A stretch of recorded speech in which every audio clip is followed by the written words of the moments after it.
A mentira, os grandes mentirosos que eu conheço, um monte de mentiroso, né? Eles vão aprendendo. Quando uma criança, por exemplo, ela mente pra caramba. Por quê? Ela não sabe das consequências ainda da mentira, né? A criança tem aquele mito, né? A criança mente mais que o adulto. Não, a criança mente pior. Mente mesma quantidade, só que ela mente mal. A gente, que é adulto, mente bem, porque a gente já entendeu o jogo social, sabe dar as jogadinhas e tal. A criança não tem filtro.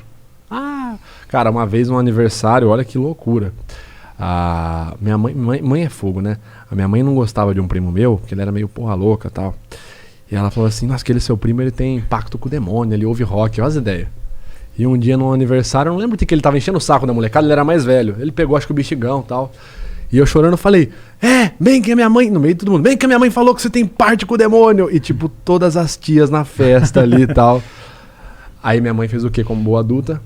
Nunca falei isso. Você tá ficando louco, Vitor. Você tá assistindo muito desenho. Já jogou a culpa nos desenhos. Ele assiste Batman, o Batman tem chifre. Acho que é isso que ele tá pensando. E a criança não tem filtro, né? A criança vai lá e na lata, né? Sobre mentiras, coisas mais simples assim. Por exemplo, a gente tá no estúdio que tem ar-condicionado e tal. Show. Se eu cruzar os braços ou as pernas, isso é um indicativo. Vamos supor que a gente tá 25 graus na Suíça, sem problema, Show. atmosfera linda.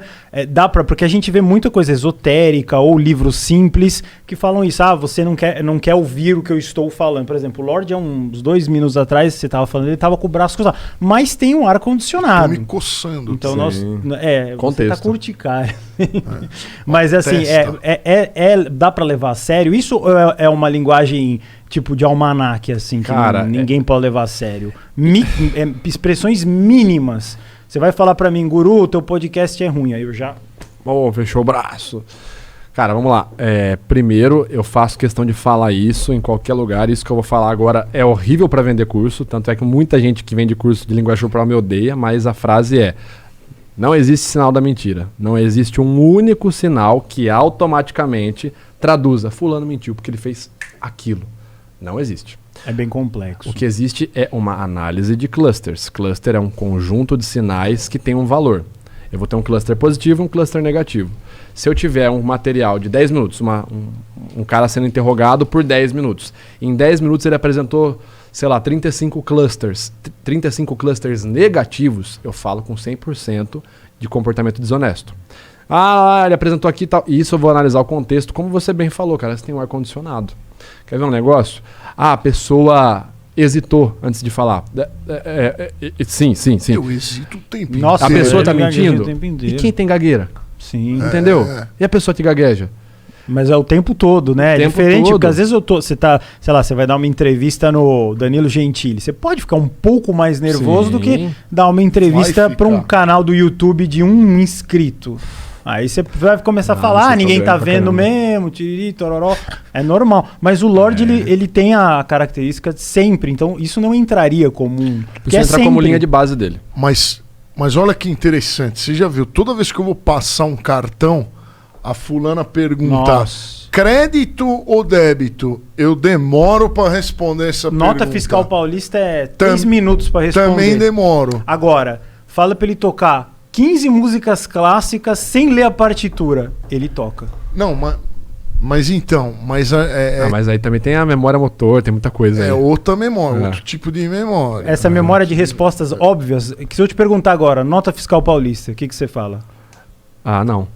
Já falou. O vinheteiro demoraria 30 segundos. Não estou brincando. Então, pra mim, essa pergunta nem faz sentido. Eu só quero ir embora logo.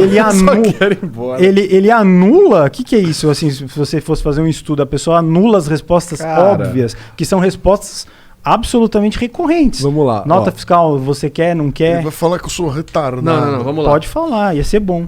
Primeiro, eu não sou psicólogo, então, psicólogos que estiverem assistindo, a minha análise é totalmente inferior à de vocês. Eu vou falar com base nos estudos correlacionados que eu tenho. Você já teve algum problema? Você já teve algum diagnóstico seu psicológico? Que eu saiba, não. Fui no psiquiatra uma vez, foi o dinheiro mais mal gasto da minha mãe me fez ir no psiquiatra. Quantos você tinha? Não, foi uns 2 anos atrás. Que eu tava dormindo mal. Aí o cara me levou 400 conto, aquele filho da puta. Não xinga, eu não me esqueci não, viu? Eu não vou falar teu nome. Aí depois tive que ir lá de novo, depois que eu fiz a polissonografia, eu fui lá de novo, me levou mais 400. Aquele filho de uma quenga. Você ainda vai me devolver esse dinheiro aí de alguma outra forma. Ó, que é isso? É verdade essa história, ele não tá zoando não. Cara, vamos lá. Calma. Fala. Como que é o seu ouvido absoluto? Eu não tenho ouvido absoluto. Não tem ouvido absoluto? Não. Beleza. Você toca só um instrumento musical?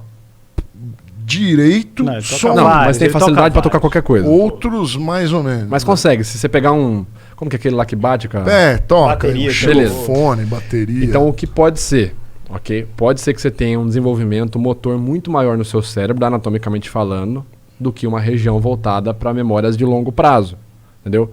Pelo contrário, as suas memórias de longo prazo, as suas memórias motoras, elas podem ser mais intrínsecas do que o seu sistema operacional de memória rápido.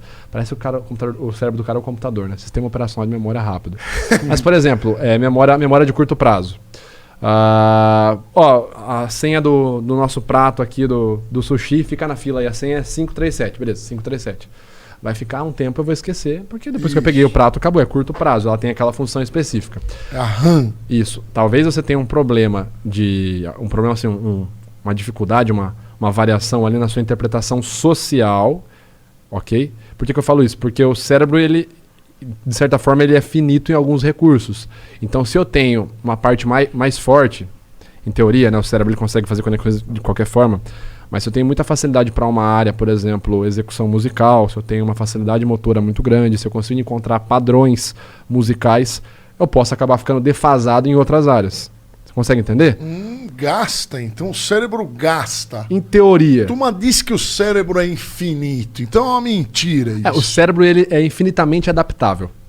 Por exemplo, se você perder um membro. Já ouviu falar na síndrome da dor no membro fantasma? Você sente o cara não existe uma ligação no sistema periférico. Tá sentindo. E com o tempo, o cara começa, por exemplo, sentir nesse braço e irradiar para esse que não existe. Isso chama-se neuroplasticidade. As suas conexões cerebrais, elas vão se moldando, vão se adaptando. É comum. Então, o cérebro ele é infinitamente adaptável, né? Ele consegue se adaptar a N situações diferentes. Agora, o cérebro ele é finito, ele tem uma quantidade de recursos que ele vai gastar. Okay? A gente vai gastar diariamente. O cérebro, pensa assim, ele é a máquina que mais trabalha na empresa. Ele vai ter uma quantidade limitada, por isso que a gente tem atalhos. Quais são os atalhos? Os pré-conceitos, não preconceito. Pré-conceito. Quer ver um pré-conceito? Um pré-conceito nosso. Olhar para os dois lados de atravessar a rua. Você tem uma pré-concepção de que se você não fizer isso, pode ser que você seja atropelado. Então é um facilitador. Você não vai chegar toda santa vez, parar na beirada da guia e fazer assim, caramba, será que eu posso ser assaltado? Acho melhor olhar para um lado, agora acho melhor olhar para o outro. Não, você vai simplesmente olhar para um lado para o outro, porque é um pré-conceito, uma pré-concepção. E aí que é engraçado, olha como uma pré-concepção simples, ela pode evoluir para outras coisas mais pesadas. Assim, que pode acabar gerando até uma discriminação. Vamos supor que você foi assaltado quando você era mais novo. E aí você guardou na memória aquele momento, porque tudo que tem emoção forte registra a memória muito pesada. Então na hora que você foi assaltado, o cara gritou, deu um tapa na tua cara, você ficou em choque. O cara tava de boné, moletom largo e bermudão e chinelo. O seu cérebro vai entender o seguinte, preciso fugir de momentos que levem essa emoção. Logo, preciso criar um padrão, logo, qualquer bonezão, moletom e chinelão e bermudão pode ser aquele cara. E aí você vai criando um pré-conceito, que sempre que você vê um cara desse na rua, você cruza pro outro lado da calçada. E aí você tem que se investigar para quebrar isso daí. Da história da mentira que você estava falando, tem aquela frase famosa que fala que quando você conta uma mentira mais de 5 vezes, ela vira uma verdade. Isso cientificamente pode acontecer, porque, por exemplo, você deu o exemplo do cara do chinelão. Então eu já falei, bandido, viu o chinelão, bandido. E acontece então isso, por exemplo, o Lorde, ele não é um Lorde, mas ele colocou na cabeça dele que ele é um Lorde. Legal. Ele já se acha um Lorde. Nossa. O cérebro dele... Não, tô dando o teu exemplo assim, a esmo, sem zoar. Aí, vamos supor que é porque você é uma pessoa que tá aqui na mesa. Então ele fala, eu sou um Lorde, eu sou um Lorde, eu sou um Lorde. Ele dá pra você enganar o cérebro cientificamente e o cara, eu sou um Lorde agora. Vamos lá. Existem várias formas de responder isso. Uma delas seria, por exemplo, pesquisas com placebo. Né? A gente tem o reforço, a pessoa... Foi feito um estudo com camareiras. As camareiras tinham a meta de emagrecer X quilos. Aí separaram a equipe em metade. 50 camareiras para cá, 50 para lá. 50. Elas vão ouvir todos os dias que se elas levantarem 10 travesseiros a mais, elas vão perder 1 quilo até o final do mês. As outras camareiras da outra equipe não vão ouvir isso. As duas vão fazer o mesmo tanto de exercício. Pô, no final do experimento, perceberam que as que ouviam... emagreciam mais. Exatamente.